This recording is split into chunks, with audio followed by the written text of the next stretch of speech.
Welcome to the Berea podcast. This is Troy. This is Della. Della, do you remember on the internet last week, the woman who plays Wonder Woman in the current shows, Gal Gadot, just showed up at a children's hospital and it blew the internet up? Yes. Well, I think the same thing may happen if we just show up at a Berea Tourism Commission meeting. Really? Don't you think? What part of this seems like Gal Gadot showing up?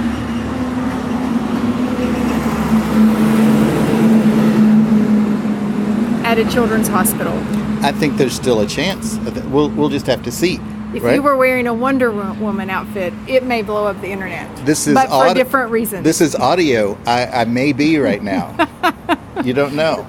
So let's go ahead, and the commission meeting is going on right now inside. Let's just walk in. This is an unedited episode. We're going to walk in, put the recorder on the table, and it's just going to end, and we'll press stop. So you're getting an unedited commission meeting, which I think is valuable. Don't you agree?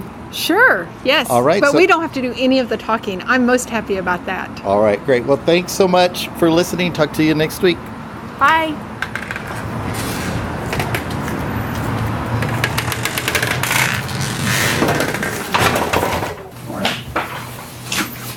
All right, good evening, everybody. Thank you for joining us for the Berea Tourism Commission meeting this July 11th, 2018. We begin the 5 p.m. business session. We'll start that off with the approval of the agenda. Can we add Ellie Blair on there if she shows up to give an update about Live and AMP? The new application process will begin, and I think the applications are due in October. So I think that's some of the information she has requested to share with us. Okay. Any other items? Okay, so, and make a motion. Second. All right, all in favor, approval agenda with the addition of the Monday update.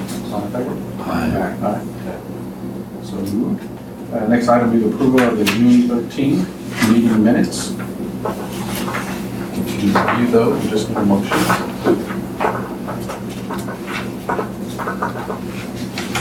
I move to accept the minutes, June 13th, 2018. I second. All in favor, approval of the June 13th meeting minutes as presented? Aye. So moved. And next, I'd like to welcome Carrie Hemsley with the director's report. Good evening.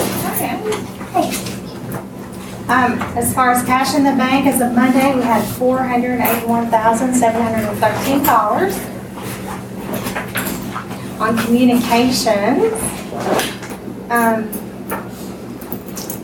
Asia has been working on her normal everydays, the weekly events calendar, updating the website, our social media posts, doing our monthly newsletter.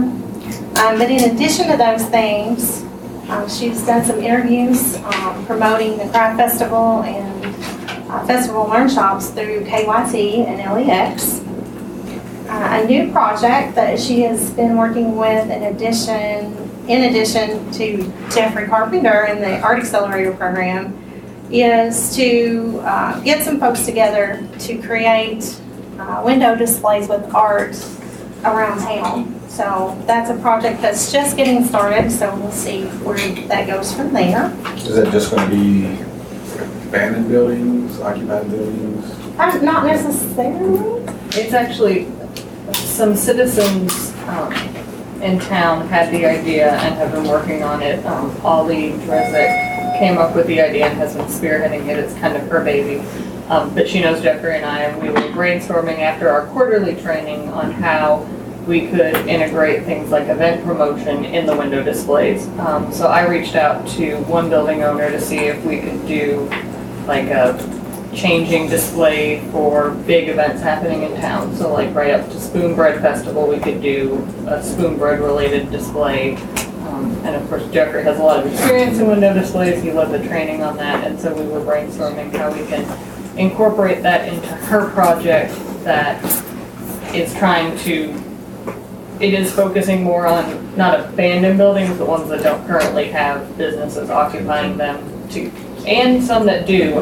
The mayor's legal office, he's gonna be putting in some art displays in his front windows as part of the project too. So just kind of spruce up Chestnut Street.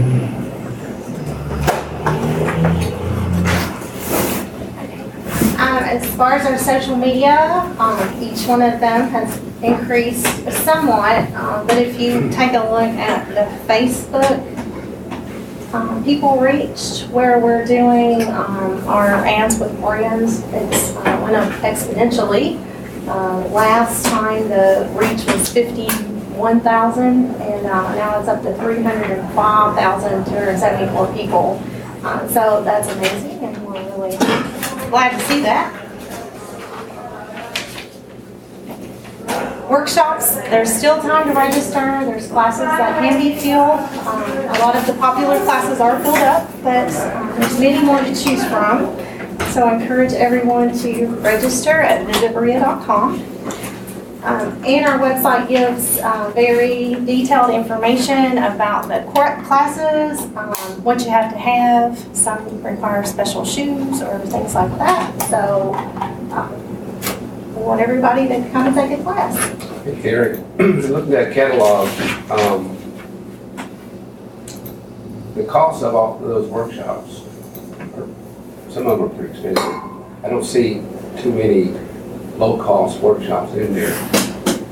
Maybe for next year, can we maybe figure out how we could offer a few more lower-cost workshops?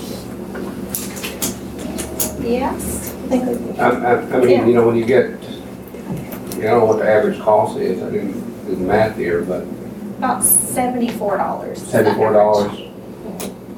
It'd be nice if we could somehow, like, shorter classes or different classes, or I don't know how to do it, but I'd like to see a few more less expensive classes in there. If we could do that. I have to get another podcast.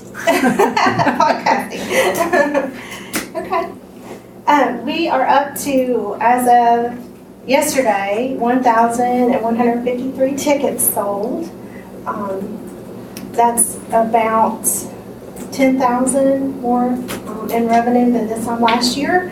So our numbers are great. I think we're going to exceed last year's numbers. Currently, there's 90 of those registrants that are educators. So we provide professional development training and credits for those folks. So we're glad that we're going to have our teachers come join us. And I want to point out two free things that are going on that are specifically for Learn Shops. One is the Art of the Learn Shop exhibit. We are doing this with the help of the Berea Arts Council. They put it together, and it will display all of the workshop teachers' work. So be sure to check that out. It's free. It is at the Berea Arts Council. It will run, well, it started on July the 6th and will go to the 27th. And it's around their regular operating hours, but they do extend their hours on Mondays for teachers and professional educators, and extended hours for First Friday. So be sure to check that out. And the second event that's tied to Learn Shops, but it's free and open to everyone, is the Mountain Dulcimer Concert. That's tied into the Dulcimer program that we have for our Learn Shops. And it is at a new location this year. It will be at the Berea Baptist Church on Friday, July the 20th, from 7 to 9. So be sure to come out and join us for that. As far as our IT and Michael Matthews' position, he's currently working on a Berea Tourism logo. We're kind of interested in changing that up, and that will take some time. So he's kind of just getting started on that, but hopefully we'll have some things to look at in the months to come. He has done some filming, as you will see in a minute, with our Berea. Some photography. He was at L&N Day doing photography for that in the Berea Car Show. and the US 25 yard sale. And we are going to see a video about the Artisan Center. So, I'm Hefner, and I work at the Kentucky Artisan Center at Berea. I'm originally from Ohio, but I came to Kentucky via Minnesota. I've worked in Berea here at the Artisan Center for 15 years, and 9 years before that I had my own gallery here in Berea, Contemporary Artifacts. Well, first of all, it's the people. I've never met a friendlier town, and someone in many ways progressive in a lot of issues. And there's so many art forms here. There's dance, there's music, there's performances, all the wonderful theaters that are here and that have cropped up. So if you're inclined at all to the arts, it's a wonderful place to be located. Well, I've been working at my own gallery for 9 years and had been doing a lot of curating at national shows, having artists from all over the country in exhibits, and I really liked that part of promotion. So when this position came up, I thought, well, I might as well apply. It had all the things I love, the promotion and the marketing and that sort of thing, and curating, but left out the cash and financials and all the other kind of maintenance headaches that go with running a business. I started coming to Berea when I was in graduate school at the University of Louisville because of the traditional music festival every fall. My parents were musicians and we would meet here and go to the festival every October. And when I moved to Kentucky, it was kind of a no-brainer to come down here fairly often, actually. Mainly just because it's a focused community on people, on caring, college and what it stands for. I had a great appeal to me. One of the unique things about the Artisan Center is that there are very few of these around the country. The state has been really blessed with creative people. Part of that is because we've had a state arts council. The Kentucky Arts Council has been around for 40 years maybe or more. We have valued the arts in our state, and as a result, people have been encouraged economically. It makes a great impact, and the impact of the center economically is great too. But what's really nice about it is I consider it the heart of Kentucky. I think of Berea as the heart of Kentucky. You know, being the folk arts and crafts capital that it is, it's a no-brainer location for us, but it's also on that I-75 interstate that captures people from Canada to Florida. And many people will write in our lobby book, they'll say, I wish our state had one of these. I love the wave in the middle there. That's Charlotte. If you haven't met Charlotte, she's at the Artisan Center at the Berea kiosk. And, does a great job out there. So. As far as our group tour activity, as you can see on the list, Connie's been pretty busy. We have hosted 104 folks. We've got folks from Indiana, Illinois, Brooklyn, and Queens, New York, Frankfurt. We had a group from the Lexington Senior Center. Sorry about that. Came down for just an afternoon, and some folks, a group from Pennsylvania. But the one that I wanted to point out and is on the screen is we had the World Affairs Council contact us, and they had a group from Russia come to Kentucky. And they're based out of Louisville, and they wanted to bring them to Berea. Their focus was performing arts. So we were blessed to be connected with the Carlarks, and they let them do some Morris dancing and different kind of dance steps that they do. And they had such a wonderful time. They got to visit the accelerator, and down in Old Town they got to do a little shopping. So that was a lot of fun, and we were glad to be able to host those folks.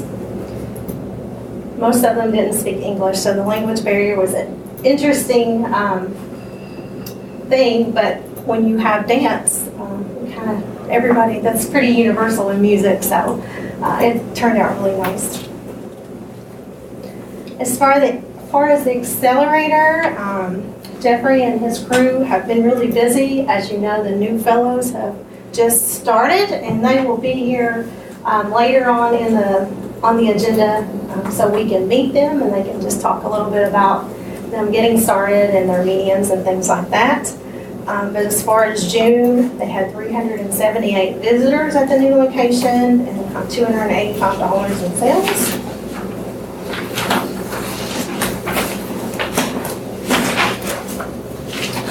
And on the administrative side, I attended a DAR meeting at Fort Bensboro, and I've been interviewing for a vacancy at the Kentucky Artisan Center kiosk. As you guys already know, Leslie moved on to do other things, so we are getting ready to fill that position very shortly.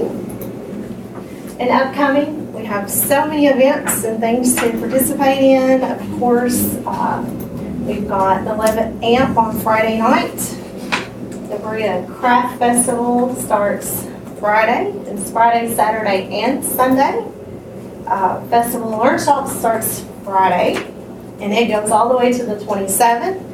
And then in addition to, we've got the Singing Bird Music School. Sorry, Asia, I'm all over the place. So that kind of extends our Learn Shop opportunities into August.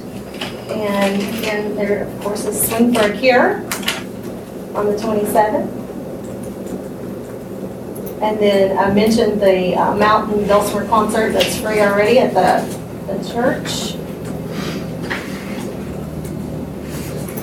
And we've got Spotlight Acting. They're doing the Addams Family. So you can get online and find out more about ticket information. And it starts on the 13th. So I am open for any questions that you may have.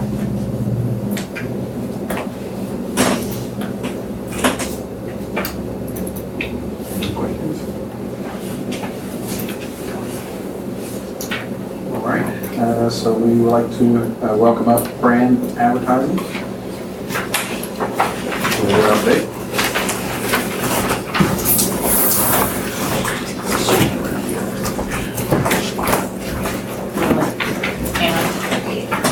Want to show that?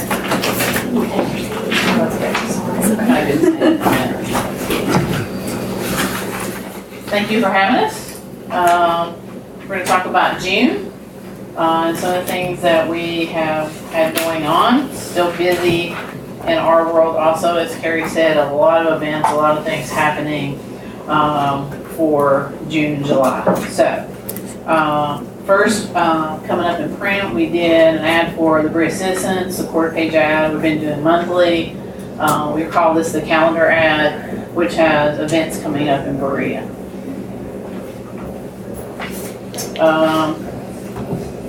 This is interesting. We were actually in American Airlines in-flight magazine, and this is something that Carrie and I turned down because it was so expensive.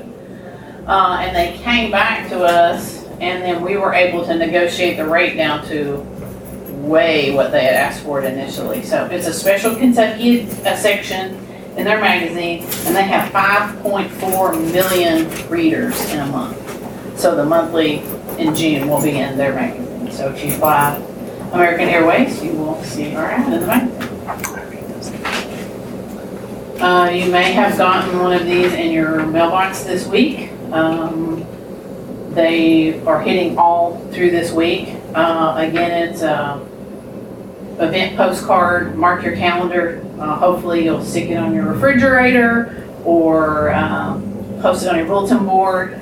But it's events coming up immediately for Berea.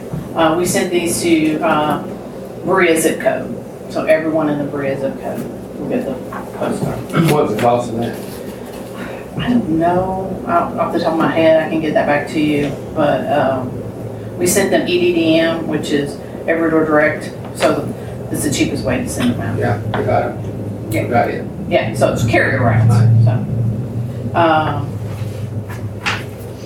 digital. Just a summary for you see the ads rolling through here. 1.2 million ads delivered, 6835 actions, which means somebody clicked on it, filled out a form, went to multiple pages on the website, and then navigated somewhere else to be called an action. Total target area, as we talk about a lot, from Detroit to Jacksonville, some down to Orlando, up and down the I-75 corridor. Some samples of some of the digital ads. Here's for Festival of Learn Shops. And those rotate through, you can see different classes.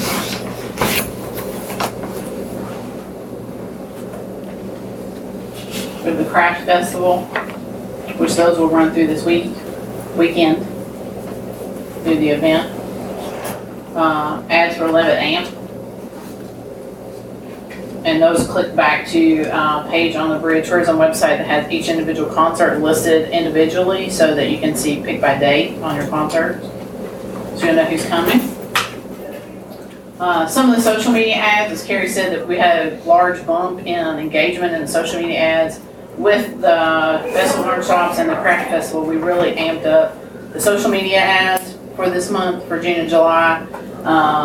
And obviously with Carrie's report of the increased engagement, you can see the numbers for hitting the website and the social media. May I ask a question? Sure. Why weren't these postcards sent to other people other than in Berea? Most Bereans know when these things are happening. How did you source outreach to other communities?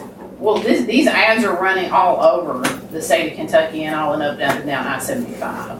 The postcards specifically were sent to Berea citizens because one of the things that has come up in these meetings and had come up in the last meeting is to make sure that every citizen in Berea understands all the tourism, all the events that tourism is sponsoring. So that's What about the Kentucky Arts Craft Festival in October? I know you're concentrating on right now, but what are you going to do in the future for we'll do the that? same kind of things. I mean, they'll have the same kind of advertising that we do going forward.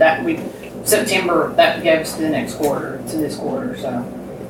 Okay. So yeah, I mean, that's on our radar for sure. Okay, thank you. Some additional samples of some social media ads. We're doing some ads for the Singing Bird Music School, Carrie mentioned earlier. Television.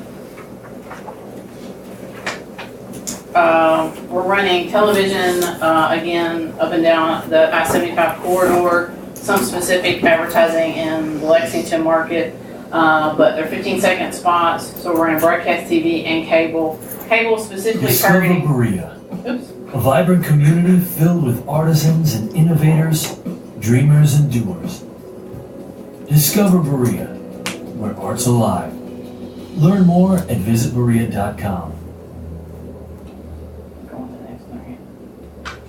So we got three Discover things. Berea.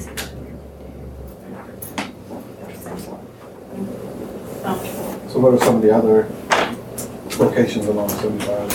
So we're running all along the corridor. We're running those cable spots all up and down. Just Atlanta, Kentucky? Lexington. Oh, no, we're running. No, the festival workshops. We really stayed Kentucky, Ohio, Southern Ohio, and Tennessee, a little in North Carolina, just because the travel to come to the learn shops didn't show that a lot of those people come from a really far, far away. At least from the previous censuses of the learn shops. But the Discover Berea is what runs all up and down I-75. It's interesting that we had Diana, right? Is that her name? From the Huckleberry, or Honeysuckle Vines? Oh, Donna. Diana was telling us that she had, we saw her the other day, and she was telling us that she had a customer come in who had seen one of our TV commercials and actually was there before the store opened. So, and just because they'd seen the commercial, they wanted to come to Berea. So that was kind of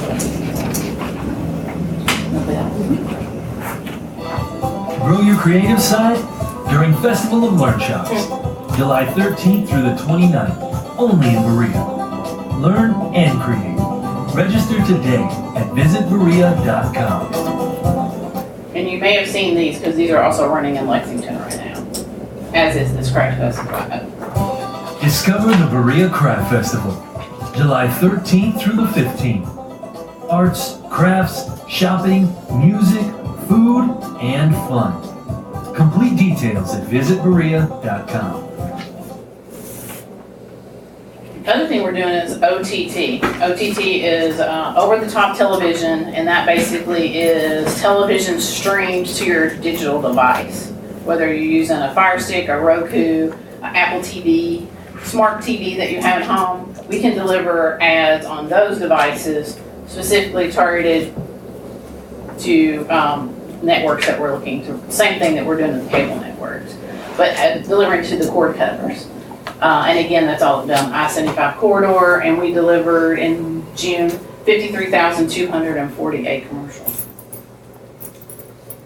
So that's a lot of streaming devices. A lot of cord cutters, a lot of people watching stuff on stream. Yeah. Web traffic. On visitthebridge.com. Unique sessions, 14,597, which is up from the previous month, and I'm sure it's up this month too. New visitors, 82% are new visitors to the site, and that's what we're trying to do is get new visitors to the site. Top 10 markets, you can see those listed there. Again, those are the people up and down I-75, a lot of that people that we were targeting. Some of those may be from some of the previous targeting that we've done. Top 10 page visited, you can see that too. A lot of Learn Shops and Craft Festival, because that's what we're really pushing right now, so that's what we expect to see.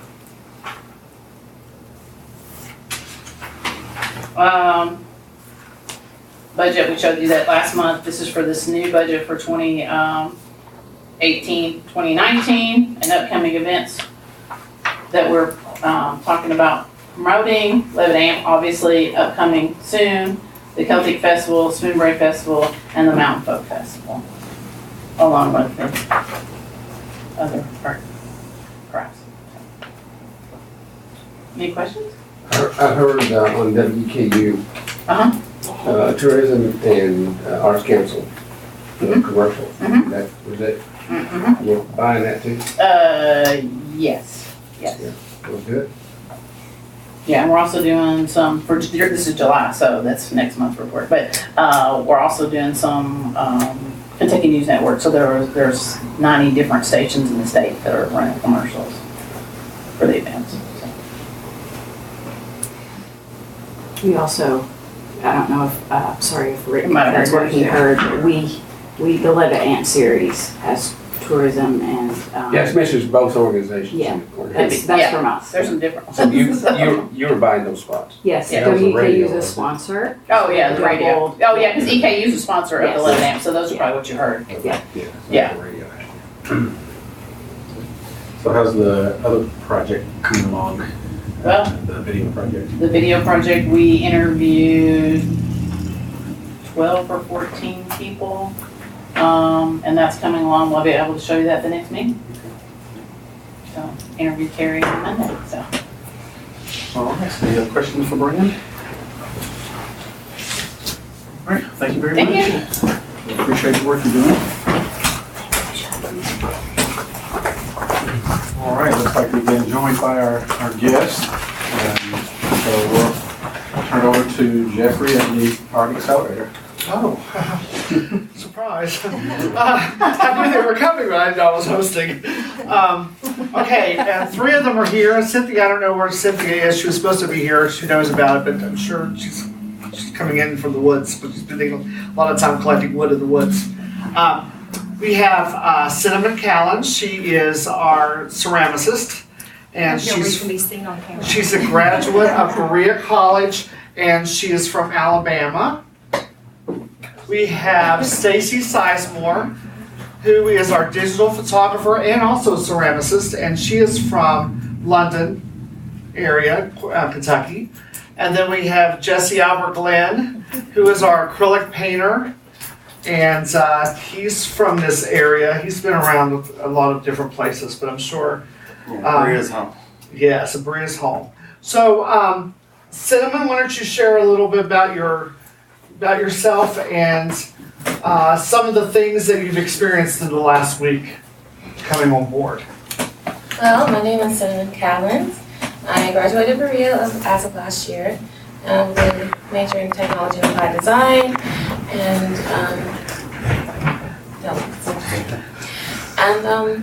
so I went back home to Birmingham, Alabama for a year, where I studied under Susan Gordon pottery.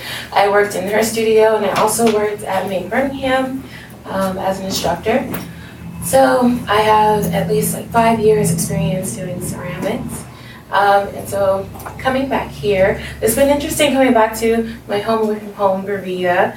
So in my first week, I just kind of have gotten adjusted to coming back into this environment, and in the program I've been greeted very graciously, and we've been learning some business things that I've never learned about before. So that's been pretty exciting to learn the business side of the art world. I think that's all I have to say about that so far. Stacy, same question, same answer. Well, not similar. I went to Eastern. I graduated in 2016 with my Bachelor of Fine Arts in Photography. So prior to that, I just kind of kept a lot of regular jobs, but I wasn't, I stick to them for a while, but then I get bored very easily, and I knew my calling was still back in photography, so I went back to school for it. And then after I graduated, I tried to I worked for another company that does photography, but it still wasn't me. So then this program came along, and I'm glad that it did. This week has just been eye-opening to, like she said, the business side of it and all kinds of aspects that I wasn't ready for it. I prepared for it personally, so now I'm learning those things. And then just getting to know everybody, all the other local artists. We took a walk downtown yesterday and met some of them. It's everybody's just so welcoming, and I'm excited to work with the community. Jesse. I'm Jesse Albert Glenn. I moved to Berea when I was 13, 1993, 94. I'm from Western Kentucky, but my parents are from around here, so we just kind of moved back. And I went to Madison Southern High School. I went to Spencerian College in Lexington and studied computer graphic design. Met a woman, fell in love, and had kids, and had a normal job for like 10 years. And then but the entire time I've just painted and done art, and on my own I've probably had 20 or 30 exhibitions in the past 5-6 years. And one of my good friends, Jonathan Clark, told me about the Art Accelerator program, and so I applied, and it's a dream come true to be able to make art for the city of Berea, and not only learn about the business aspect of it, but also get a larger client base, and so I'm really excited to do it. And any art class you take in college, you don't learn a lot about the business, and so that's what I'm looking forward to most, is to learn the business aspect, because my ultimate goal is to open up a studio and gallery here in Berea where we can do paint parties for kids and adults who like to paint, and it's awesome. And Cynthia Main is our fourth one. She's our woodworker. Hi. What are the questions? Cynthia, come up this way. Yeah, come up to the front of the camera so you can be on camera. Explain to us I love that. how this first week has been into the program, and all of the exciting things that are happening with you and the customers coming in. Okay. Okay, good. How's the first week been? Hi. Who is everybody here? First of all. Hi. We have the tourism commission. We have some members from the city council. Okay. We have our brand advertising representative. Okay. You want to introduce yourself? Hey, my name's Troy Price. I'm with the Berea Podcast. Okay. I'm Della Justice. I'm also with the Berea Podcast. I enjoyed that. I saw the one on. I listened to that podcast to figure out what was going on with the gallery while I was on the road. I was the one who kept listening to it. You were the one.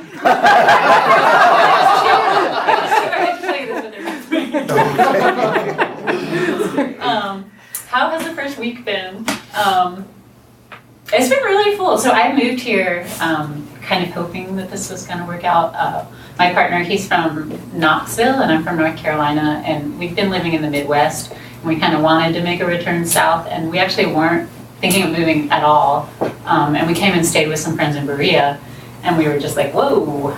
We left with a bunch of brochures, and we were reading them in the car, and we were like, this is awesome. I'm currently living in Clear Creek Valley, that's just outside of town. And we actually walked by the Gallery 123, and I'm also a broom maker. And Justin had his broom. I'm sure you remember. I was like, oh my gosh, this is amazing. Justin had his brooms in the windows, and so I went in and talked to him just as a chatty fellow broom maker. and was amazed by the program. And yeah, I come from an arts background and have artist friends and collaborators and coworkers in lots of other cities, and some of them wrote me recommendations for the program, and they were all astonished. They were just like, this is awesome. Like, this is where it's at as far as like making arts revitalize communities. And everyone was like, let us know how it goes so we can like tell our cities and things like that. And these are people in like Chicago, Philly, like, you know, it's not like people who have never participated in the arts or been, you know, had that in their city. The first week has been really full. I feel like I've done a lot more business stuff than I have making, which feels really hilarious. I'm like, okay, my business is up and going. I better start making stuff again. Yeah, it's been really good. I really like connecting to people in the city. It's a very personable town. It helps being new and very neutral and just being kind of wide-eyed about meeting everybody. And everybody's been great. People just seem nothing but supportive. People come into the studio seem really supportive. Mayoral candidates who come into the studio seem very supportive. I'll say that much. But yeah, people seem excited. I feel nervous and scared and just like all the things that you feel even if you've done something 100 times and you're still just like, oh, I hope everyone likes me and I hope my work's good and I hope I do a good job. So I get to feel all those things all over again, being new in a new city. So that's kind of what this week has been. And it's very busy. Like, I'm just recognizing, like, you know, the days really, you know, we're there from like 10 to 5, but like the work days are like 8 to 8 right now, you know, and I think, you know, I expect that, you know, before shows or before, you know, events or collaborations and at the beginning of the thing, so that feels normal to me to be like working that sort of thing.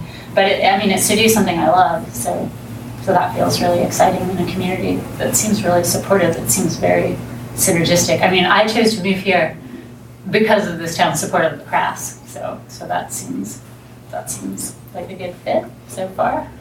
What was the other question? That was good.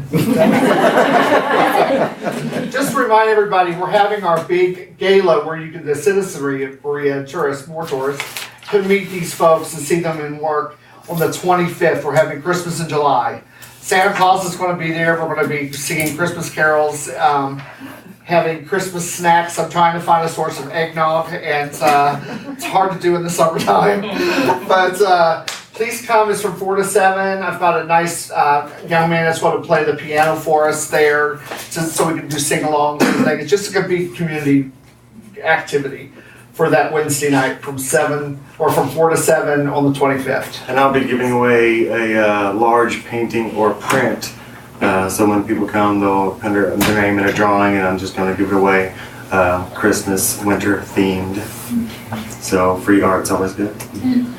I also think, like, going forward, a lot of us have a lot of ideas about collaborating with community and integrating the arts and having bigger events. So we're pretty excited.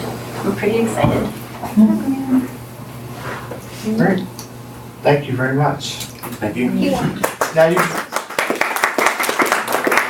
can go back to work. Thank you. Thank you, everybody. Thank you. Yeah, I'll encourage everybody to like and follow the gallery on Facebook, because a lot of information is coming out about their involvement, classes that they're doing, and the work that Jeffrey's doing. So he's making a very exciting opportunity for the city, you know, to be engaged in the arts through this program. So yeah, follow them on Facebook for any upcoming events. All right, next item is the Celebration of Artists Project. Is that the RFP? Yes. So we discussed these projects at our last meeting, and it was requested that I get a RFP ready to go out for the consulting work of the project. So I want to see if anybody had any additions or changes or requests. If not, we will get this out. Are we locked into just one mural? Is it a mural? Are we locked into just one? Well, we'd have to change our budget. This is, but yes, I would love to do more than one.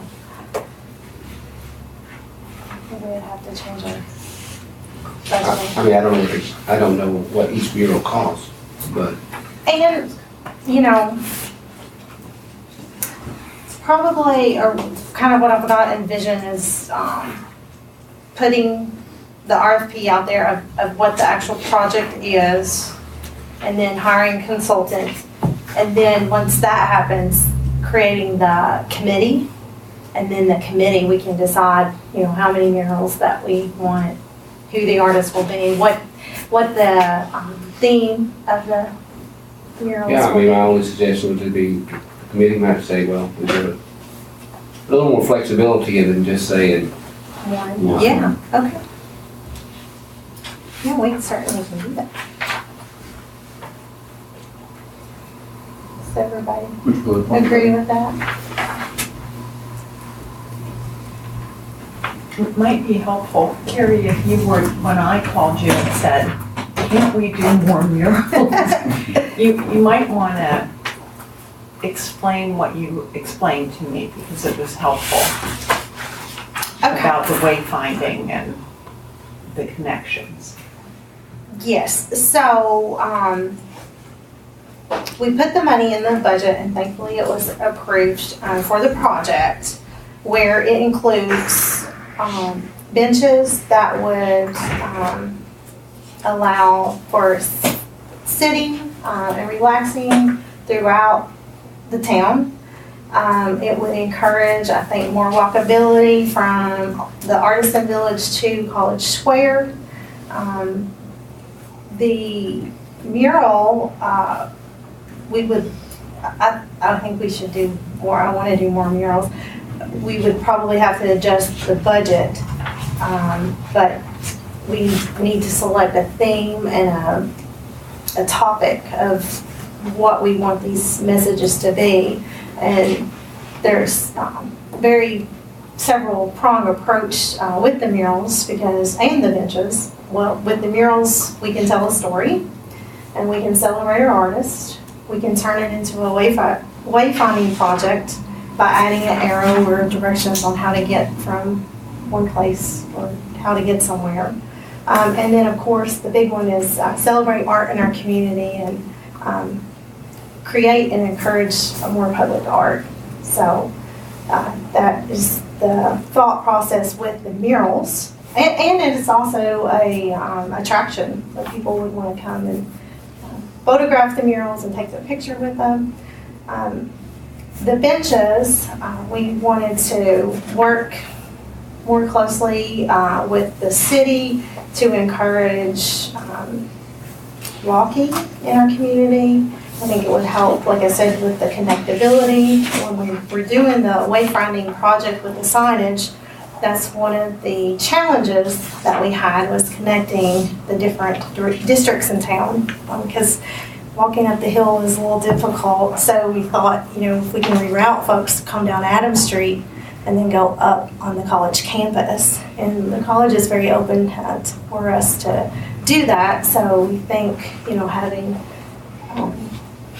representation from college and from our city and from our commission and the community, we can kind of all get together and make these decisions of what we want to see as a project. So I think we certainly can do that. Like I said, we might have to adjust the monies, but. I'm just saying, it might be giving them a little more flexibility in what they come up with, rather than just locking into a certain things already. Yeah. I'm sure there could be a lot of input, and should be. I think, that's my only point. Okay. Can I ask a question? Yes. How are you going to determine that the majority is on board with this rather than the minority? Is it through that committee that you're doing, or are you going to do it in spite of people's negativity toward it, or how are you going to address or determine how many people want this and how many people don't? Well, as the tourism commission, I'm not speaking for the tourism commission, but being in the tourism office for several years, that's one of the things that we keep hearing from our community members and from our visitors, that we, you know, our art community and that enhancement of that would be wonderful. A lot of our townsfolk said for years, you know, wouldn't it be wonderful to have beautiful murals throughout town? We've heard a lot about benches, that folks would love to do more walking in the community if they have places to kind of rest and, you know, kind of shade from the sun along with the benches. So we feel as a commission that this is something that's been our city wants, and it would be great for our visitors as well. Just more assets. Well, I hear as just a citizen from people that were born here and have been here 40 plus years, and they're not on board with it. So do you qualify yourself as being on the tourism to make a decision that involves all of Berea, even though there may be opposition to it? Yes. Yes, to that question. When you were not elected by the citizens, that you were appointed? Yes, that's our role. Can you explain that? That's our role. To do whatever you choose to do? No. But it's our role to Okay, make by raise of decisions. hands, how many people have walked from the College Square to Old Town?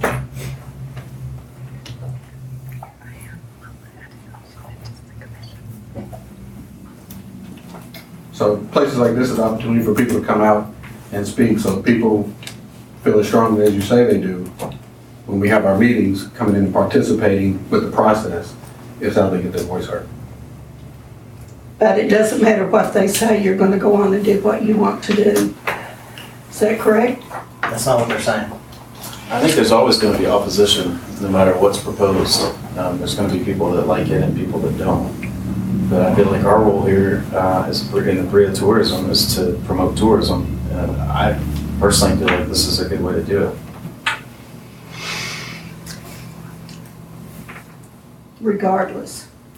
It's not a regardless. It's not a Jackie, regardless I have seen in my travels, and I've lived in every major city in the United States, what murals have done to some neighborhoods, what murals have done to some small towns that have made a huge positive impact if they're done correctly and they're done with taste and class.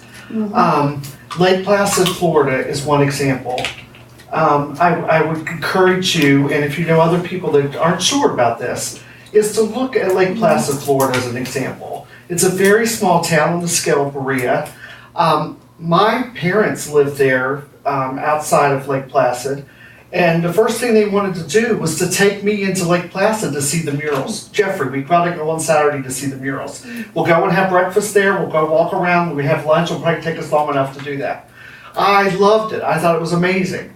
And anybody that has a connection to art in your families, and they're given a chance to walk around Berea and go into places that are right now aren't being very active in the city, I think there's a lot of potential when the murals are placed, like I said, and they're something to be enjoyed by everyone. I think the mindset would really change. And I think if you look at these examples, Portland, Maine is another one.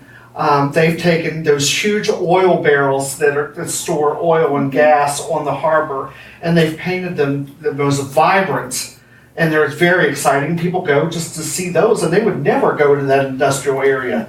But they, you know, those things that makes the city more enticing, more exciting, more vital, and at a small scale like Berea, I think it'd have a large impact of the murals.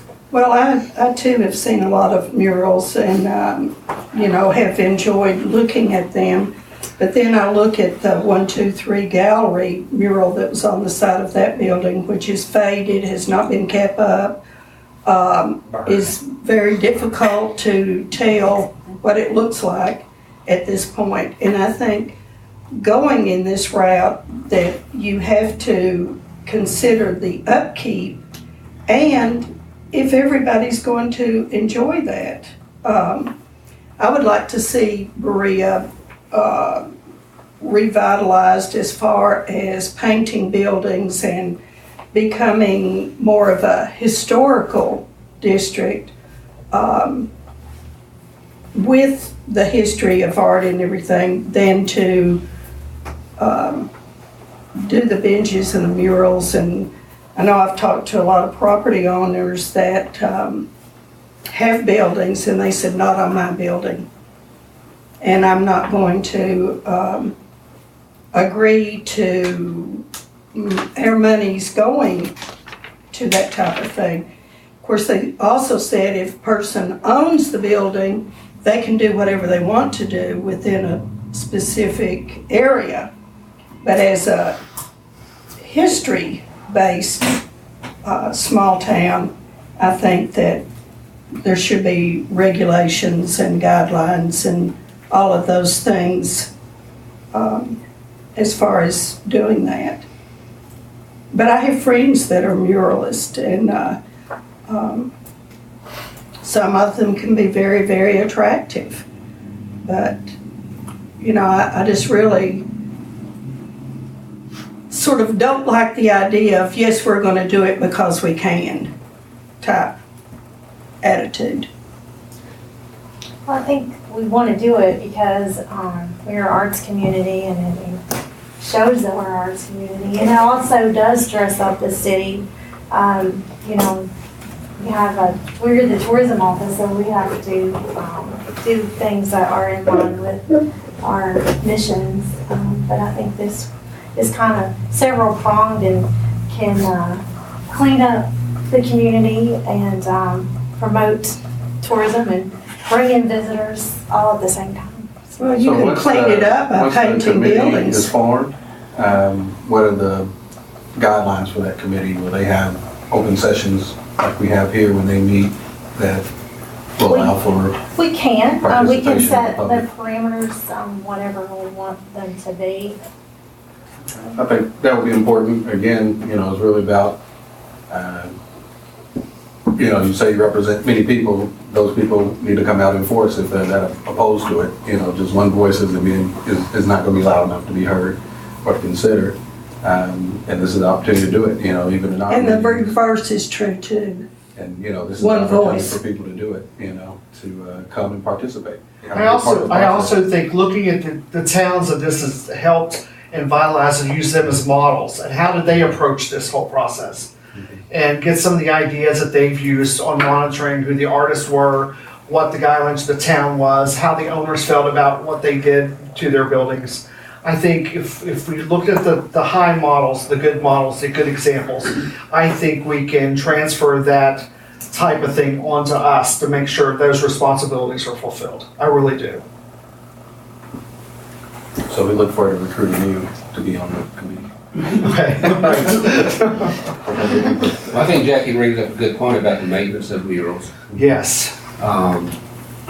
We, you know, sure, hopefully the committee would have thought of that, but I think that's a good point. And the town, like Portland, Maine, when a mural starts to fade or needs redone, it's usually redone completely. Another artist will come in and they'll have a design that's been approved by the city, and they do it. So it's fresh. It keeps it fresh every 5 years or so. Well, what I'm referring to, it's not a one-time thing. Throw it up and forget about it, which is an example of the 1, 2, 3 previous gallery was never kept up. That was done by the Accelerator Fellows. I'm assuming you're not talking about the orchids. You're talking about their sign on the side? No, the orchids or the flowers or the whatever. The orchids, that was a national group that did. How many years ago? I love That since I've been living here, 3 years ago? Probably 3 years two. ago. And it's all faded. Well, the buildings. And there's also, It's if just you 2 years if you get the old. right paints too, there's a lot of things that go into this, and the paints can last up to 10 to 15 years if you use the right paints. So there's that's the cosmetic stuff, which is very important, but there are fixes for that now. There's advances in that it won't cause that problem as much. But that mural was only 2 years old, and it, as to my knowledge, unless I was missing something, it was no need of repair at this time. But you're absolutely right, we do need to make sure that in our project that we do make allowances for the future, because that would not be good to have a beautiful mural and not be able to have funding to keep it up, certainly. I'd just like to bring to everyone's attention that the Great Mountain Mural Mega Fest is taking place in Harlan, coming up August 2nd through 5th. Some of it is about just how to best put paint on a wall. That's where I'm from. Also, you may have a place to stay if you go August 2nd through 5th. I have property still. What was it called again? Great. It's called the Great Mountain Mural Mega Fest. It's about how to make murals, but also how communities can capitalize on the murals. Aren't they actually doing one that's Right, Yes. they're bringing That's what people up I'm from thinking. Minnesota. Yes. They're down from Minnesota. And that's also the Artist Thrive Summit that is in town. That is a post event. They're going to be, people are encouraged to stay for the weekend, and some of the artists that are coming in will be going to Harlan for that particular event. So it might be an awesome opportunity for people who may potentially be on this committee to be able to go and talk with people on the ground there.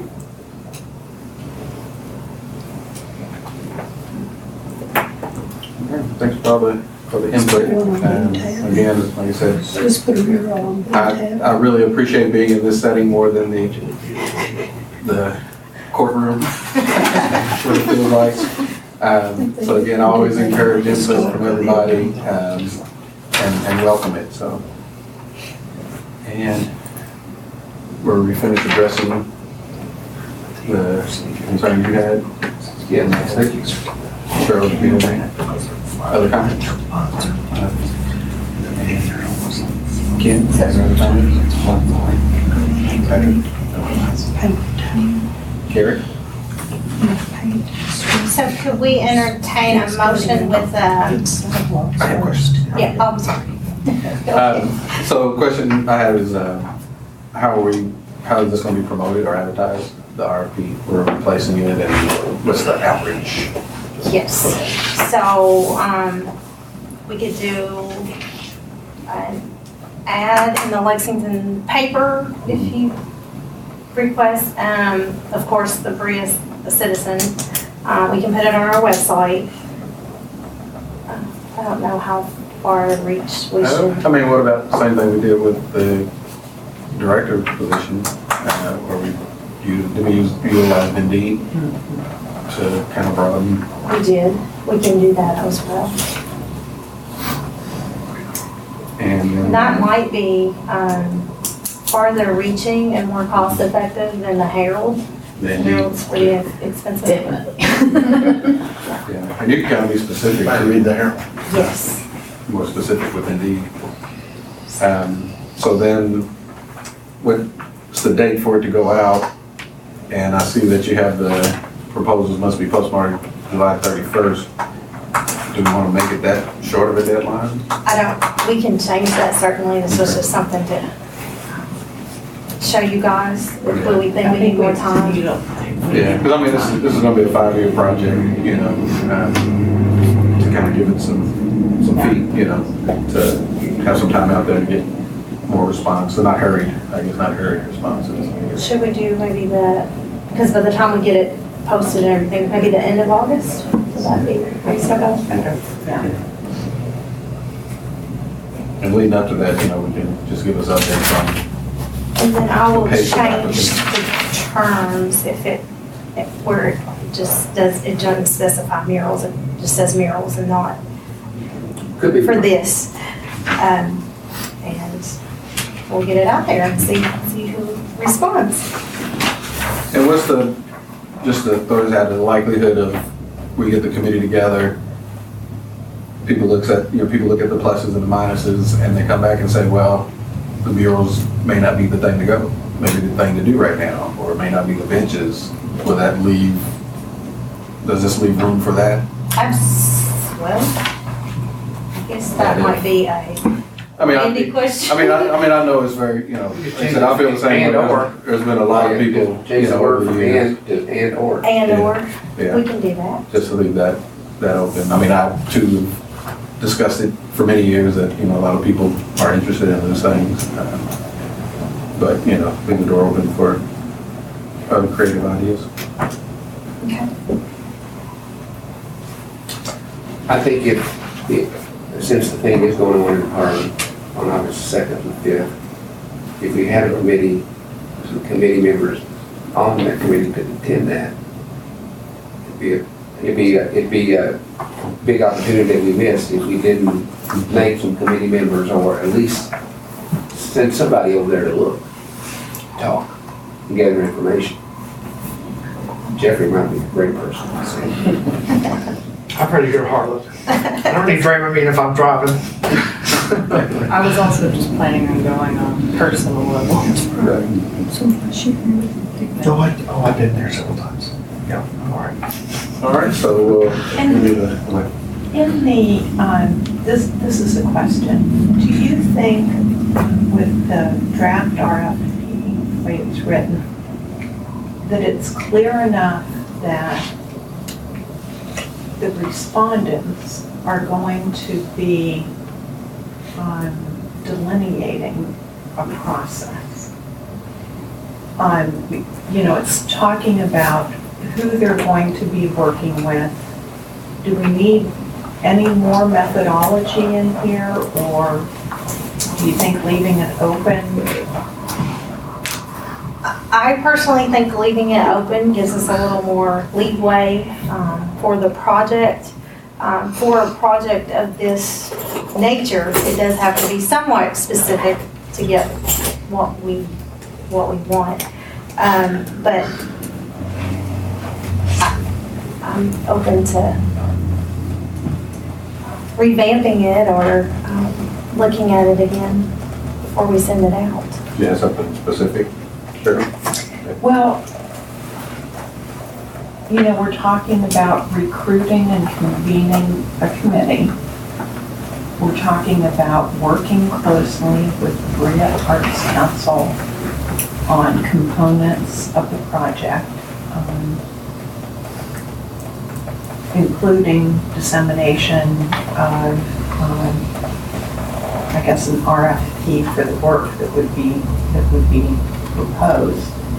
You're talking about working closely with the tourism staff and web management team, documenting the creation and installation and documenting the art history and identifying and obtaining rights to use historic photographs or whatever, and organizing the textual, photographic, and video, and so forth materials. So each of those points are activity steps within the context of developing, a project, how you go about doing it. So I guess maybe what we are asking them to do is to, when they're outlining their approach, then they are providing sort of the methodology by which they will be achieving these things. Is that correct? Yes. Okay.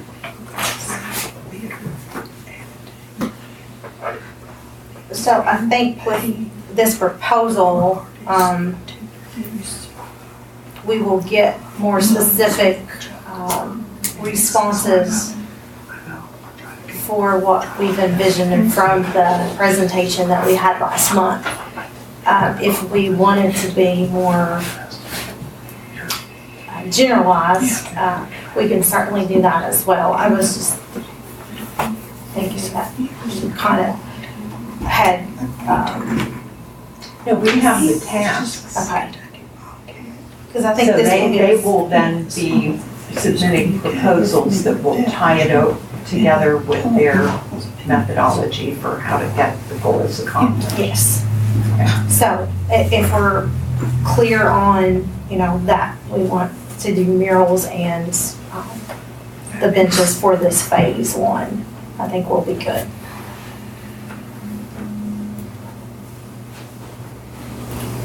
I think it's good. So it sounds like we need a motion, or what are you requesting? I make a motion, we accept the changes that we spoke about today. Second. All right, all in favor of approval of the draft of the requested proposal for submittal with the changes? All in favor? So moved.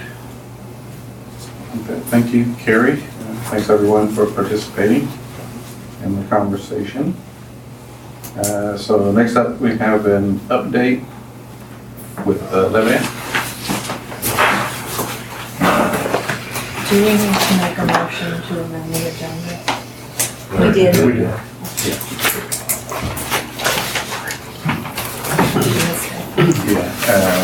Quinn made the motion. You second for the agenda. Yes, you did the approval, so. I had to just a second to amend. Seconded. Yeah.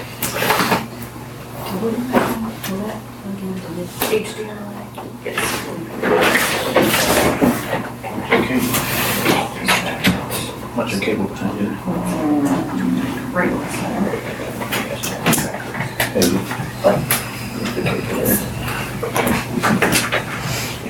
Plug this up because I don't have one of the batteries going to die as soon as I start.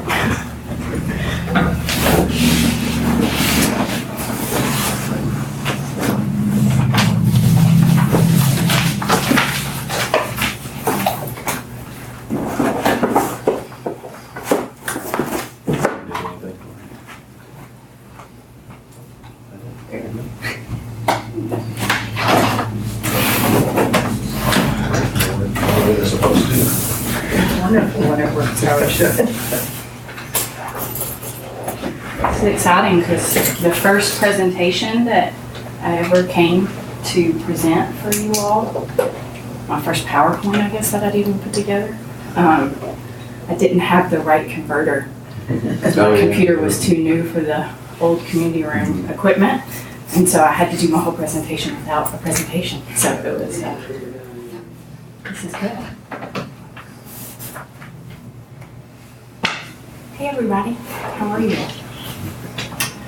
I guess we'll start here. Great. I'm here tonight as project lead for the Live at Aunt Berea music series. We have kicked off this year's season, had our first event last Friday. I would imagine that we had maybe 600 or so people there is what kind of, I was ballparking that, that's what I would say. I think moving it to 7 o'clock start time was really smart. It helped with our setup. It was a shorter event, and people kind of piled in right at 7. We had a few people that started getting their chairs and getting where they wanted to sit at, maybe by 6:45 or so. But it seemed like we had a crowd immediately. And from previous years, I'm always like, music has started, there's not many people here yet. So that was a really great shift, I think, with moving it to a 7 o'clock start time. So I thought we had a very successful first event. I'll show you a couple of video clips here in just a little bit that someone took from me. And the rain. And the rain. We had a pretty good downpour. Well, it was throughout the afternoon. We had a couple little pops. But right at 5 o'clock, it was just pouring down rain, buckets. And I was soaked. Our people doing our sound production, they were soaked. Some of our musicians were there. Some of them hid out in music makers for a little while until the storm passed, and then they were able to come out and do sound check and stuff. But the weather broke, just before the event. We had tons of vendors. I think we only had 3 or 4 of our vendors that didn't show, so we had 40 some odd vendors. Jeffrey was one of them. But Josie was there and her mother, and we got them all set up. So it was great. The Artist Accelerator fellows came down and set up booths. We provided booth space for them so that they could come and get to know people, and inviting them back, kind of keep that as a standing invitation for them to come and be part of this. This series, now in its second year, elevates and builds cohesion between events that were previously happening. First Friday Berea, the Friday August concert series, a partnership of Parks and Rec and Berea Tourism, and the Berea Celtic Festival. We're continuing that partnership with SUNA and the Folk Circle Association as well. Offering just a little bit of background on the Levitt Foundation, if you folks have not read anything, here's our picture that Michael Matthews took from last year at our first event with Ben Lee. Well-attended craft fair weekend, Festival of Learn Shops kickoff. It was a great way to start it, and we're anticipating maybe big crowds this next weekend too, with Festival of Learn Shops and craft fair. It was nice to get the first one under our belt before we had the massive influx of 8,000 extra people or whatever in town. So anyway, if you haven't been on the Levitt website, I would encourage you to. There's a lot of information there, but I heard kind of the story of Mortimer Levitt from Sharon, who is the executive director of the Levitt Foundation, when we were out.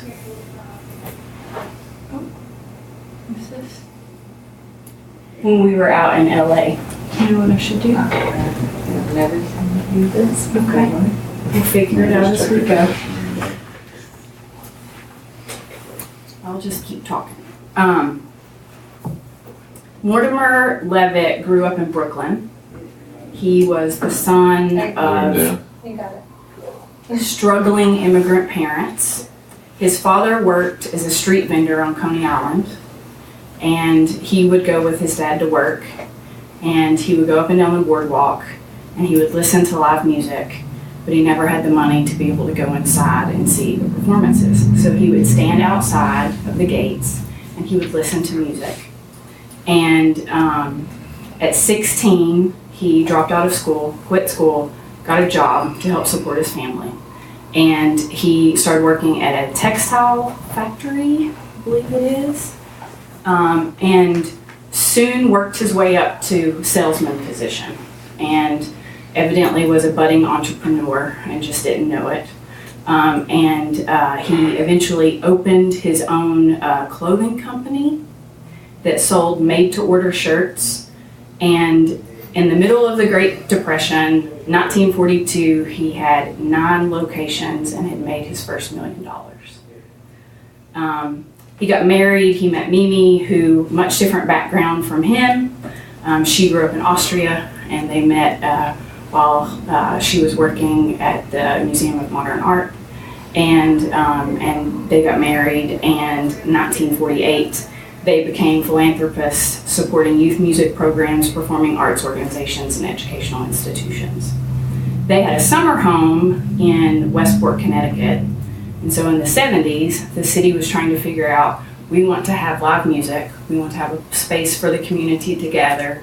And the city donated towards this effort, this piece of land that was right on the river, but it was the landfill. And so they're like, you can have this land, but you got to figure out how you raise the money and redo this. And so they started that campaign, and Mortimer and Mimi Levitt became the largest contributors to that campaign. And so in 1974, they launched this new pavilion, and because they had been the largest donors, they named it the Levitt Pavilion. And it's still known as the Levitt Pavilion today. It was the first one. Mortimer was passionately committed that performances at the pavilion be presented at no charge. He did not want money to become a barrier for anybody to get in and enjoy these performances and listening to live music. And the outdoor music, listening to music under the stars, is something that he was passionately committed to. He, 1999, they laid the groundwork for a network of Levitt pavilions. It's a lengthy process to become approved for. The city has to come up with $3 million to even enter the conversation. So there's lots of commitment, lots of work that goes into this. When Mortimer was 90, he sold off his company. By that time, he had 70 branches of his clothing store. And he transferred all the proceeds to the Mortimer Levitt Foundation. And they are establishing these Levitt pavilions. And for the last 4 years, they've been supporting the Levitt grants in small and mid-sized cities. Berea has gotten that 2 years in a row. I think that it's a really cool story, and listening to Sharon tell it, she was way more eloquent and knew a lot more of the backstory, but it really captured me in that he really had a commitment, and they are, those same things are evidenced in the grant application process of why they want it to be accessible, why they don't want there to be a charge. You know, all the different criteria that they have really goes all the way back to Mortimer Levitt. So I think that was a really cool thing. I wanted to share that with you all. Part of the Levitt AMP grant program is that they're community driven, and they focus on transforming neglected public spaces into thriving community destinations where everyone feels welcome. Here's a picture of that Westport, Connecticut, much different than the landfill that it started out at. So Levitt requires community support, and they gauge this by an online voting period, which is why I'm on social media, and Asia is helping, and all of our partners are helping spread the word every time that we do this, that there's an online voting period. And the reason that they do that, these online contests, it's a marketing strategy for people in this day and age. They're able to introduce their brand or their product to a lot of people very quickly, and they include what is known as an opt-in. You give them your email address and permission to share information with you about their service or product. Here is our page on the Levitt AMP Berea, or the Levitt AMP website. We have our own page here. If we were to scroll down, you would see more information about parking and about venue guidelines and rules and what's acceptable and not acceptable. And then you would also see all of the sponsor links. So Berea Tourism is there. It links back to your all's page. The Arts Council and the other partners are all listed there. Our lineup, full season lineup is there, and then you can click on individual artists and go and get more information about them. I thought that some of the details that they shared with us might be of interest to you all if you're looking at supporting this Levitt music series, not only as a way to give entertainment options to tourists that are coming here, as a way to direct taxpayer funds back for the community to be able to experience and enjoy, but also just as sheer marketing. For the current Levitt Foundation e-communication database, so they send out all kinds of emails. They have an email database that has 63,000 contacts. For last year's season, the 2017 season, they had 55,000 visits to their LevittAmp.org website. Not their major website, but the Levitt AMP website. The Music Moves, which is a campaign that they do, it's a hashtag that we use. If you come down to any of our concerts, we will have required announcements at the beginning and the end. You can win an iTunes, $100 iTunes gift card just by sharing on Twitter or on Instagram a photo or a video while you're down there using the hashtag Music Moves. And let me see here, I think I can pull it up. This was the email that they sent out. Whoops. Okay.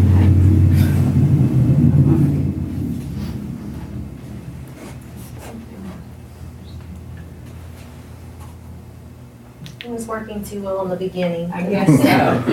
Trying to hold it. Maybe put a pencil or a pen on it. It's like the old gravity.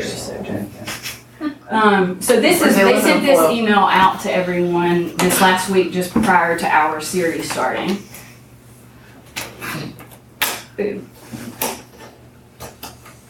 And it gives you snap your picture, share it, and they pulled a couple of pictures from last year. Don't know what's going on. To be able to share that with anybody. This particular campaign, which is what I'm trying to get to, hashtag marketing can boost impressions, make your content more searchable, encourage users to talk about your brand. This particular campaign last year had 850 submissions and 1.7 million impressions.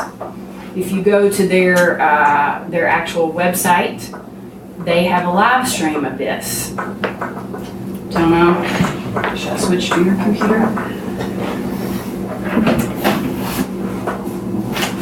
It's just not liking it. There's early on, I guess. This aggregates, it pulls all the feed for this Music Moves campaign, and you're able to see them. There are some Berea photos that are in the mix. Now that the season's up and going and there's other cities that are having them, they're all there. It's kind of fun to go and look and see. And they will pull people throughout the 10-week series and give iTunes gift cards to them. And they share a lot of this information when they present other places. When they had us to LA for the convening, they used a lot of this. It's a way for them to kind of show on the ground what's happening in these cities. Yeah, maybe if I can just do this, because that was the only thing that I needed to show. That was a browser. Can I do that for my? So how do they have like a network of folks that are encourage a network of folks to travel to the different series? Yes. So we have. They send us a copy on every concert. There we go.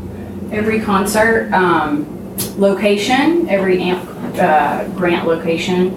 You can RSVP to the shows.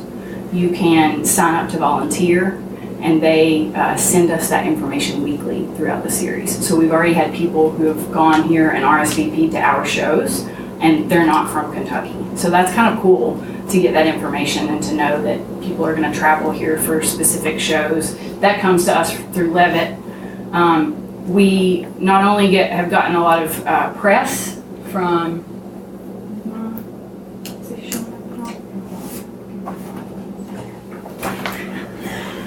I jinxed it, didn't I, when I started this whole thing. We've gotten press, local, regional, national coverage. There's a photo I wanted to show you of the Times Square announcement this year. And since Berea is, how do I do this slideshow? Okay, perfect. I don't know what an ad, an image on Times Square costs for you to do to advertise, but Berea is listed #1 on this picture, and we got an enormous amount of activity online, lots of messages that we got, and because there are 3 Kentucky cities, there was a lot of focus on this particular region, which was really cool. Let's get there. This is some more press that we've received. There we go. Berea, Kentucky listed first, which is a pretty cool thing. I thought that was pretty neat, and something that you all are getting a return on your investment here. We know that this series draws people from across Kentucky and even out of state, and I'm so happy to be able to go back and find this from back in 2016 when we had Rising Appalachia here. But this is a post from someone who I was not related to, didn't know until we met them here at the music series that night. They were just going to come up because they wanted to see the band, ended up staying all weekend, went to the farmer's market, went out to Clear Creek for an action day out there. How far did you travel? You know, people came from Ohio, Montana, Florida. These were people who were traveling through. But this is kind of interesting to see that people drove from across the state to see this band. Another post, 6 hours, so worth it. Pikeville, 2.5 hours away. 1.5 hours from Liberty, worth every second. We came from Hendersonville, Tennessee. We were going to see them in Knoxville, but the venue there isn't family friendly. So we were happy that we were able to come to Berea. I think this is awesome feedback to get. We announced the show, the lineup for this series, this season's series, And I immediately got an email, and these people are going to come down from Indianapolis. They want a picnic. Can we drink beer?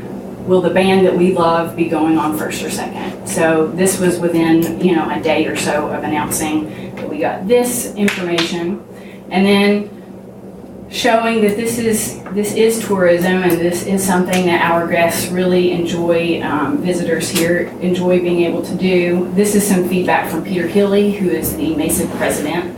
And he told me about this exchange when I saw him on Friday night, but then he went home and he posted this on Facebook. And he talked about being at Boone Tavern earlier in the day, and he had been speaking with a husband and wife with a couple of kids, and or a 2-year-old daughter, I guess it is. And they had visited other places in the state, didn't have a lot of great things to say about the trip so far. He said, hey, are you all going to go down to music in Old Town? And they said yes, and he ended up seeing them there and asked how they enjoyed it. It was great. This is just what we've been looking for. The real thing, the folk music, everything, it was perfect. He said that's what we want. Can't buy that, So that's exactly the kind of feedback that we want. So I was really happy to be able to share that with you all. Kind of going along with your mural project and your celebration of artists, this also is a creative placemaking initiative. There's a lot of focus now from the National Endowment of the Arts about creative placemaking, and of course from the Levitt Foundation, because that's exactly what they are doing. And they have a commitment, of course, like I stated before, Mortimer Levitt wants these to be free of charge. And this is, I have these one sheets if anybody's interested. I gave them out to most of the commissioners last year, but I still have plenty of those available. The Polestar 2016 average concert ticket price is $87.18. So that can definitely be a barrier about going to see live entertainment, live performances. And so this is a way to be able to open that up and fulfill this creative placemaking initiative as the Levitt Foundation would like it to see it carried forward. We received this grant in 2017 and 2018. These are Mayor Conley's comments at the beginning of our series. He introduced Ben Soley last year, and this is what he said during that. And it is cross-collaboration between lots of different folks. And we are growing that each year that we do this. We are reaching out. We are partnering with new people. More people are finding out about what we're doing. There's a lot of excitement and enthusiasm. People want to come and be involved. And we're really happy to see that happening.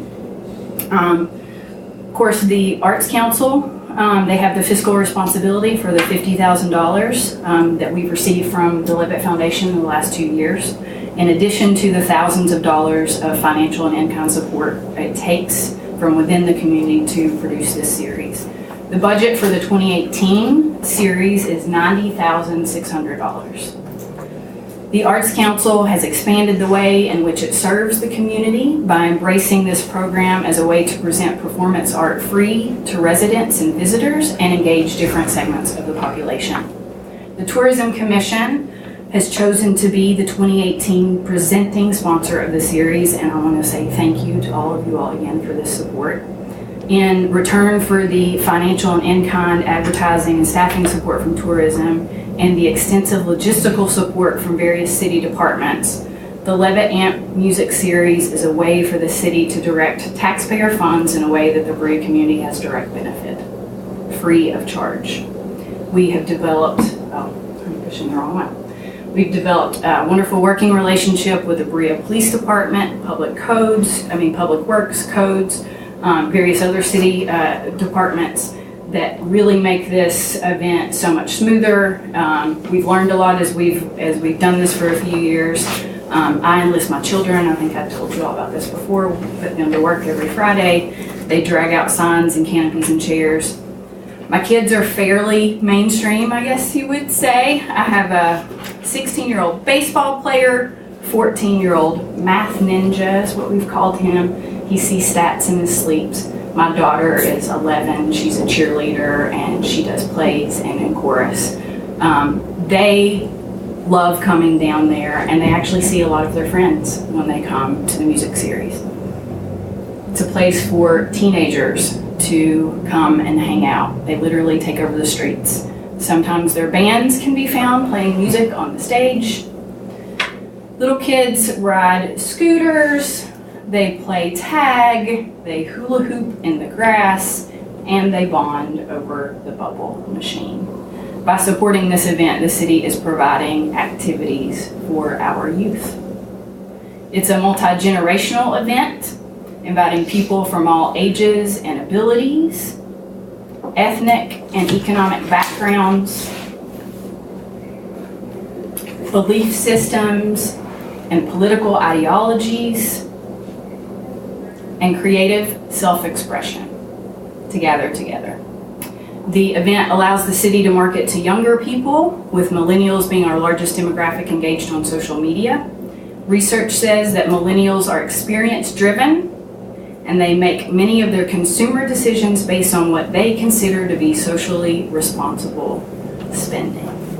Supporting this event allows the city to remain current and relevant in changing times. Music and arts festivals are sought out as recreational activities with a growing number of events in central Kentucky, and they are an economic driver.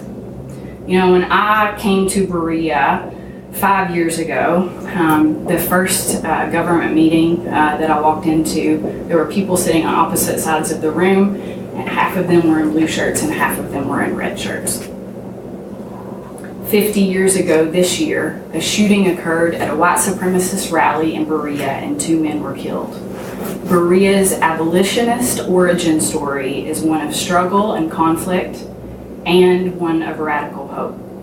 We need spaces to gather on common ground, spaces that affirm our worth as members of this community and invite us to build rapport across difference, and that's the only way that we're going to move forward. How does the city serve the community and all parts of the community? Look at how joyful and colorful and interesting these people are. They are our visitors. They are your neighbors. What message do we want to send to them about Berea? How do we want them to feel about this place? As the presenting sponsor of the Levitt Hamp Berea Music Series, Berea Tourism has sent the message that these people add to the complexity and the vibrancy of this community, and that you all are glad to have them here for a little or a long while. I'm pleased to announce that we will have the McLean Family Band, who is going to be here on August the 3rd. We have all kinds of really awesome music coming up for you, but it's a special night, I think, that night. They're on their 50th anniversary tour. They're going to be all over Europe. They're doing a free show here in Berea. We expect that to be well attended. We've been getting messages and emails, and the phone has been ringing off the hook at the Arts Council asking about that.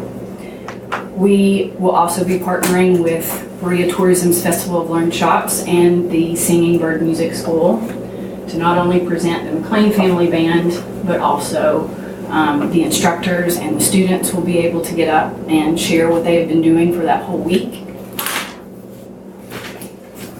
And we have the Levitt Foundation representatives who will be here this Friday. I believe that you all have been contacted. We're a little late in the game getting this all put together, but we're going to be taking them out to the craft fair. Actually, my other business is vending food at the craft fair this weekend, and so we're going to feed them lunch out there, do a little stroll around, introduce them to some of the artists that are in town, and give them a taste of what tourism looks like from that perspective. And then we're going to be meeting with a few people and talking about the impact of the music series on Berea.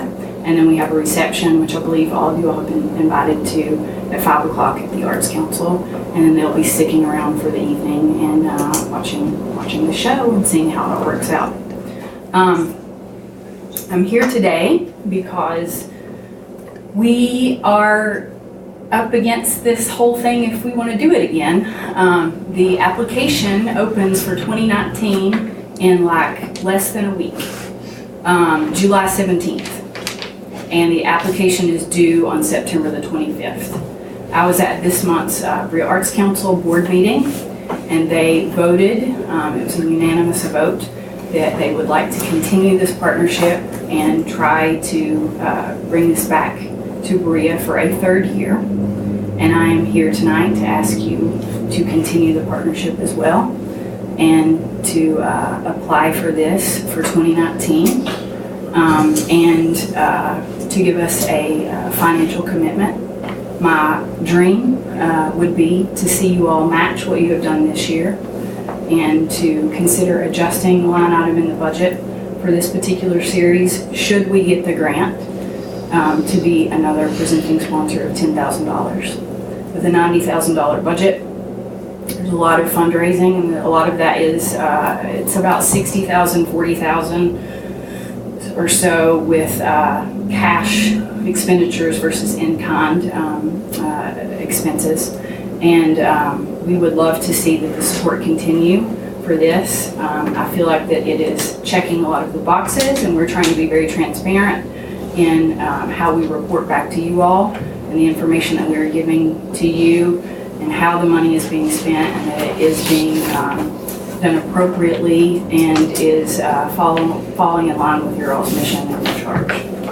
So, Somebody have any questions for Ally? You say you want to be very transparent, okay? Can we see last year's budget and where the money went? Mm-hmm.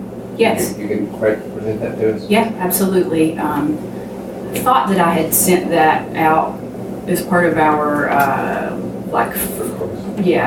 finalizing all that from last year, but we have to do a reporting to the Levitt Foundation after our 30 days after the series ends. I have all of that reporting and I can forward it on to you. One of the things you said, there was approximately 600 people here. Is there any way to measure more accurately how many people come and where they come from? We could do that. Is it possible when we set up a booth that maybe we could gather? You talked about your online voting. Mm-hmm. People will be encouraged to come to a booth to sign up for the online voting. Maybe sign up for the visit Berea.com for a tourism newsletter. So that we can actually see who these people are coming into town. Yeah.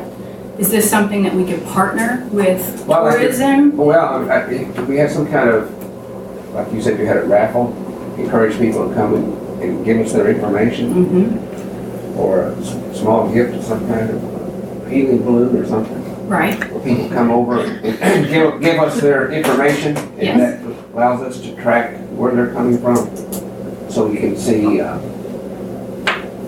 how effective the money's being spent. Yeah. I guess my last question is, everybody behave themselves?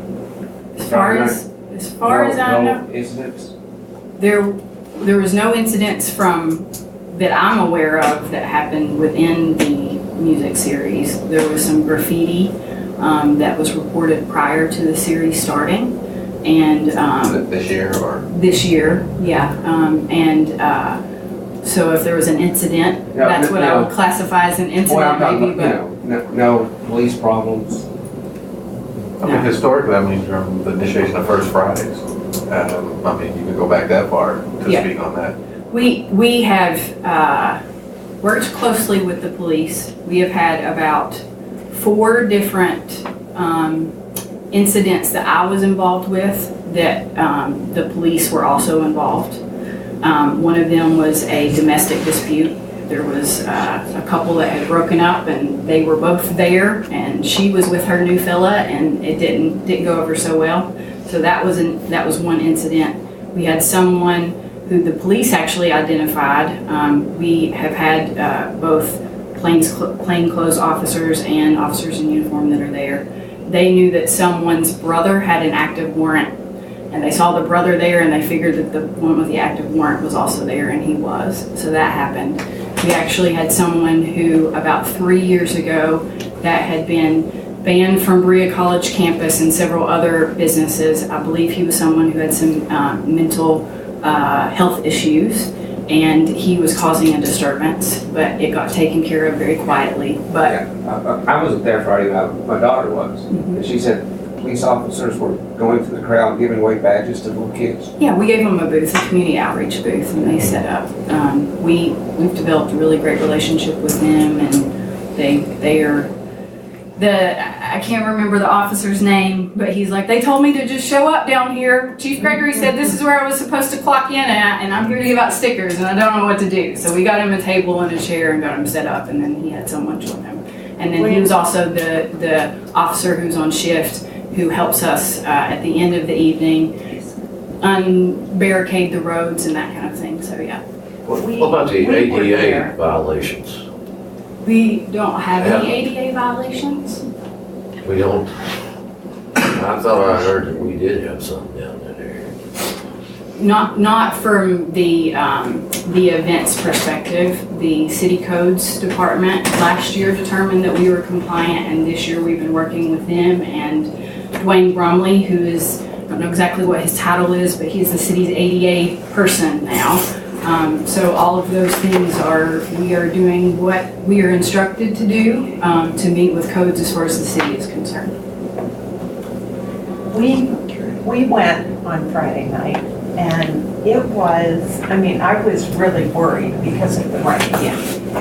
And we went down, and it was an absolutely delightful evening. The weather was wonderful. The music was to die for. The crowd was just, it was a very eclectic group of people, just different ages, dressed differently. Everybody just really enjoying themselves. I thought it was a really, really nice gathering, a nice evening. I'll show you a couple of really quick clips that gives you a little bit of a crowd shot from Friday. This is our opening act, Brett Ratliff and John Haywood.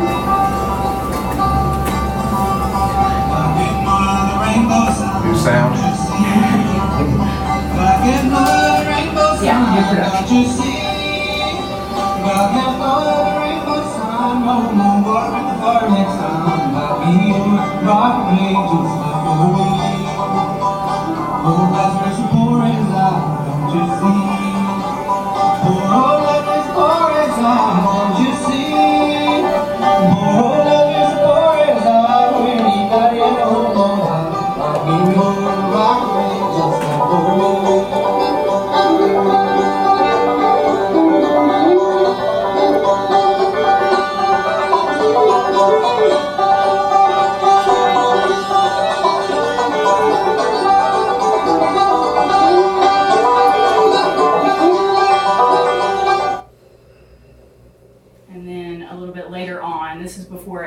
Dark, but this gives you a little bit more of a crowd shot. The guy who's doing the video, this is his dog.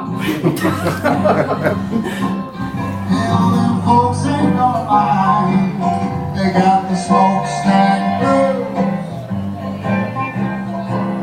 I got the smokestack blues from my toes up to my lungs. It's really hard on the old folks and on the young. On the shoulder breath and Papa is always confused. And the kids are showing signs of the smokestack blues.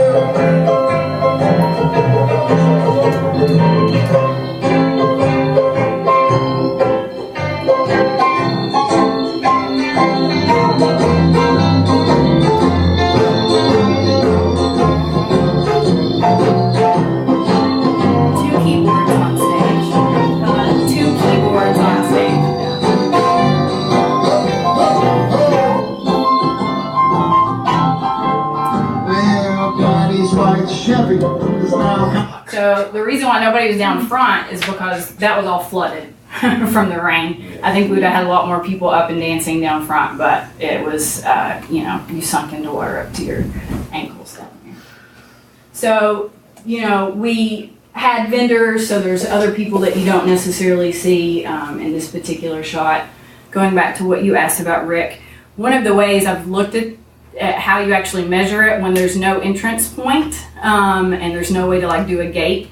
And one of the ways that they suggest is that you actually take drone shots and you do a grid and you count heads in that grid. So I don't have access to a drone right now, and I'm not sure what Michael's, if it's still down or not, but that's something that we could definitely try to see about doing so that we can get a more accurate crowd count. We look at what our food vendors, how much business our food vendors do and kind of gauge by that. We have 3 different food vendors per event is what we're going for this year to try to have some variety and not have the menus overlap. This coming Friday, we have Fanny's Fried Creations, I think is what their name is. They were there with us last year. They've got some new items on their menu. We have Gold Star Chili, who's going to be coming down and setting up a vending booth. And we also have the Apollo's Pizza food truck, who is going to be out. So trying to mix it up with the food, offer different things every week. We have lots of people. We had barbecue come down from Richmond this last time. They were excited to be with us, want to come back. So yeah, we're trying to continue to flesh it out. I spoke with Superintendent Hatchett at the community school this week. She didn't know about First Friday, didn't know about Levitt Amp, and we went to ask permission to be able to put a banner up at the community school. She was enthusiastically happy to give us that permission and excited to see that this kind of event is going on and something for their students and families to be able to participate in. So the application beginning date or the first date again? July 17th is when the application opens. Okay. And it is due September the 25th. So 3 weeks after we finish our With series. that application, do you have to have nailed down your sponsors? It's a stronger application if we have confirmed, we have levels of commitment. So we can say that this is a confirmed sponsorship or partnership. We'd be asking the Tourism Commission to be a partner. They classify the partners for the application different than sponsors, depending on the interaction with the music series. We have confirmed, we have pending, and we have unknown. And that's how we classify each line item in the budget that we present to them. So we give a proposed budget, and then once you jump through all their hoops, you make it, you are an award winner, you have to raise the money, and you're able to go back and give them a revised budget at that time that can reflect if you have turned some of your unknowns or pendings into confirmed. So we do have some ability to do some of that later. Okay, so that give us an opportunity to, meet in our next meeting or possibly have a work session to discuss it and review our budget. Yes. To do that. Yeah. All right, thank you very much. Appreciate it. Good information. Yeah, my daughter, she wasn't in love with the music, but she described it as good background music. Yeah. While you're interacting and meeting with your friends and Yeah. family and stuff. I mean, there's a lot of different genres. That's one of the things that Levitt requires, and we know that not everything is going to be everybody's favorite, but we try to mix it up with an opening artist being a little bit different than we're in the same vein of the headlining artist. This week we have an Americana Bluegrass opener, and then we have an electro rock duo that's coming up from Knoxville, Hudson K, and they're actually bringing 3 performance artists with them. So there'll be dancers on the stage as well, which should be a fun treat. They really go all out with their costuming and their performance. So, yeah. Cool. All right, thank you very much. Thank you. Presentation. All right. So before we close up for the evening, I want to make a suggestion for, if not next month or coming months, to do, I guess this would be one of 2 things, to schedule a work session to discuss where we're going to be with the gallery 1, 2, 3, the different properties that we have and the options we have with the current lease. You know, I just don't want to bring it up in a meeting and casually talk about it. I want us to be able to really sit down, you know, review everything and look at what our options are going forward. So that would be my recommendation, is to maybe have a work session. Before next, That's usually when we do, yeah, we usually do maybe like a 4 o'clock work session. It's convenient if it's on the same day, it doesn't have to be on the same day. yeah, I think we need to figure out what we're gonna do with these different properties. I know we got the lease coming up, we're gonna have to make a decision on that. We got the toll building, we got Broadway Center, we got Ford building at the parking lot. I think,